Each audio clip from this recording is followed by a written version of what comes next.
Yo, Veteran Joystick here, welcome back to the channel.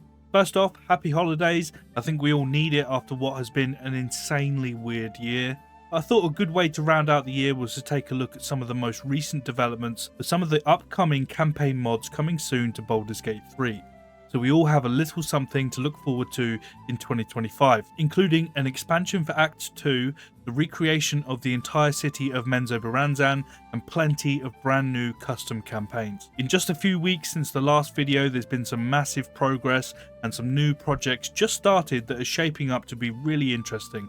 Plus, we have another new campaign mod that adds in some new quests, enemy types, abilities, loot, a new storyline across all 3 acts. And this one is actually available to download and play right now. So stick around and let's jump right into it. First up, we have the Act 2 expansion by Squallydabeanz, and if you haven't seen my previous video on this one, go check it out as it's a massive project and one that I'm seriously fiending to play. This new campaign plans to fully expand Act 2 beyond the Shadow-Cursed lands, bridging the story and the gameplay gap as you and your companions make your way to Baldur's Gate. It's said to be focused on exploration, combat and puzzles to recreate that massive sandbox feel from Act 1. This new zone is set in a huge forest locked in perpetual autumn due to its eerie proximity to the Shadow-Cursed lands. And believe me, this place is gigantic already. One of the key locations being worked on is Angla Vled, a location that was cut from the original base game, as well as Sunrise Spire, which was previously a monastery dedicated to Lathander, which now houses the Absolute's forces. Within Sunrise, we can now see the addition of the ferry and a small dock area, along with the addition of some new enemy guards dotted about. Work has also begun on adding in new combat encounters throughout the campaign, and Squally is hard at work testing those out right now. It's easy to look at this stuff and be impressed, sure, but what doesn't get recognised is the sheer amount of work that goes on behind the scenes. Building, scripting, testing, and pathing for everything we see here, it really is a labour of love, and trust me man, it shows, and the concept of the whole project is one I and many others are looking forward to. We should look to expect a V1 of this campaign hopefully by the end of 2025, and I'll keep you posted once we know more.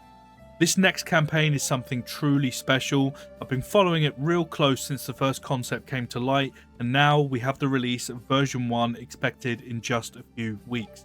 Let's head back to the Grand Theatre, a custom campaign created by Moezilla. Now this campaign is one that was born from an idea to give players more progression, more opportunity to earn experience past the vanilla game Act 3, and a continued story arc to add even more reason to continue playing. What I love most though is Moezilla is determined to add in more D&D themes that have been left out of the vanilla game to give it a more complete D&D feel, similar to what we saw in Baldur's Gate 2. And Larian, if you're watching this, give this man a job please, he deserves it. The Grand Theatre itself is a location outside of Baldur's Gate which can only be accessed by way of invitation. That invitation will drop throughout the base game in the form of instruments. Play those instruments and you'll be magically teleported to the courtyard of the Grand Theatre itself. I don't want to give away any major spoilers as they got in a bit of trouble for that last time, sorry about that, but not all is as it seems to be at the Grand Theatre. And as you complete the quest line, you will uncover evil, dark rituals at play here. Like the last project, a ton of work has gone into this one. I've been hounding poor Moezilla for weeks for an update, and I'm sure he's sick of me by now, but man, has it been worth the wait. We can see some massive changes since the last video, new NPCs, branching choices in dialogue, custom dice rolls, talking cats, new animations, kobolds just hanging about, and so much more. But what I can't get enough of from this project is the detail in the lighting. The mood in the interior of the Grand Theatre itself is just beautiful, and the soundtrack to the whole experience is the D&D metal band Gygax, who you can interact with and ask to perform their hit track Song of the Silverhands in full, along with, brace yourself, an in-game music video. Madness. This project is just pure fun and intrigue, and luckily it won't be long at all until we can actually play it.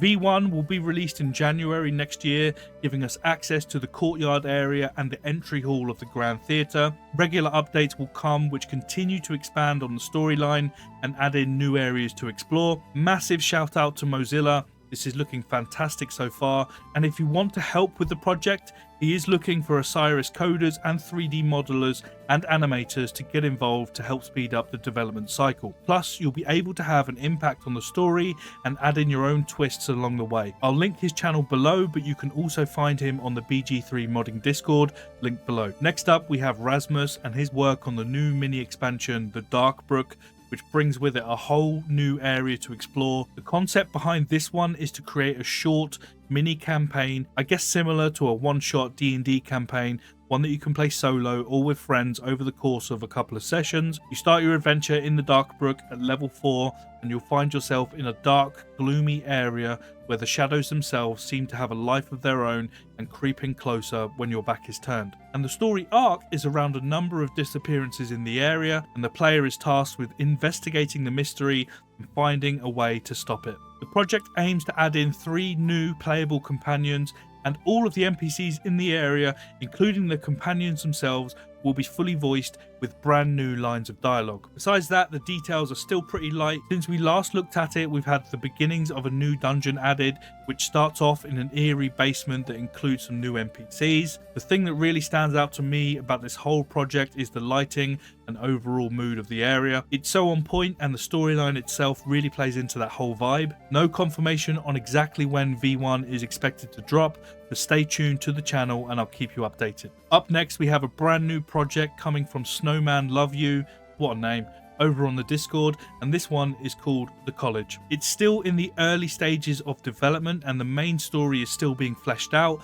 so I can't share that just yet, but the creator kindly recorded a sneak peek for us on how things are shaping up, and this one looks fantastic. It's a brand new location set on a lake, scope of which is planned to be around the size of the mountain pass or the Underdark from the vanilla game. The visuals here are just perfect. I'm in love with the setting by the water, and the details in the plant life and building as we explore are just perfect. Really feels like that idyllic traditional fantasy location that we all know and love. But for me, the standout here has got to be this interior, and again the lighting here is on a different level. It's got me itching to know more about the storyline itself, but this is a place I want to go visit. Like yesterday, I love it. No word on a release date just yet. There's still a lot of work to be done according to Snowman, but I'll be keeping my beady little eyes on it, and I'll be sure to share any progress with you on the channel. Now let's go back to a fan favourite, the massive undertaking that is the recreation of Promenade Joaquin, one of the 7 districts of Athkatla. The plan here is to recreate the entire lower city of Athkatla to include the promenade, docks, slums, city gates, the graveyard, gem district and loads more. Honestly, this project is gigantic, and this is the same team that are bringing us the full recreation of Menzoberranzan, the city of spiders in the Underdark. I just can't get enough of this one. The sheer scope of it is just insane. Imagine that every little detail has been placed by hand by a small group of dedicated modders. And I see the chats in the Discord. The amount of time, energy and dedication these guys are putting into this project is on another level. This place is truly starting to come to life now and brings a real lived-in, bustling city type feel to it already, which is mind-blowing considering this is a project only started a few months back and being built by just a handful of part-time modders. Madness. Good news is, embrace yourselves, this is an exclusive. A beta test will be happening in the next 6 months, which I'll hopefully be able to join and bring you some up-to-date footage.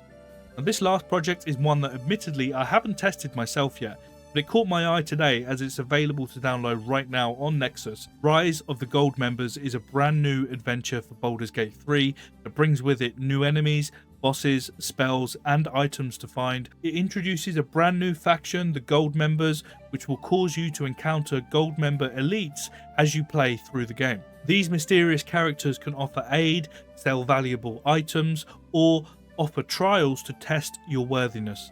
And if you prove yourself, you might just be able to rise through their ranks yourself. You will learn brand new Gilded Gateway spells, as well as unlock a new resource system, Gilded Momentum, and these new spells are given to you at random as you complete the adventure. Gold members themselves can also appear randomly in combat, transforming from regular enemies into gold member elites that are significantly stronger and wield unique new powers and in each battle with them they will receive random new buffs to keep combat interesting. It brings with it brand new, very rare and legendary items to buy or loot from enemies, new buffs and abilities in and out of combat, and fully fleshed out lore. I know what I'm doing for my next playthrough. Check it out and let me know what you think. As always, massive thank you to all of today's mod creators. Everything will be linked in the description below. If you enjoyed the video, do me a solid and like and subscribe to the channel. In just 6 short months, the support you guys have given has been phenomenal and I can't thank you enough. Happy holidays to each and every one of you, and I hope 2025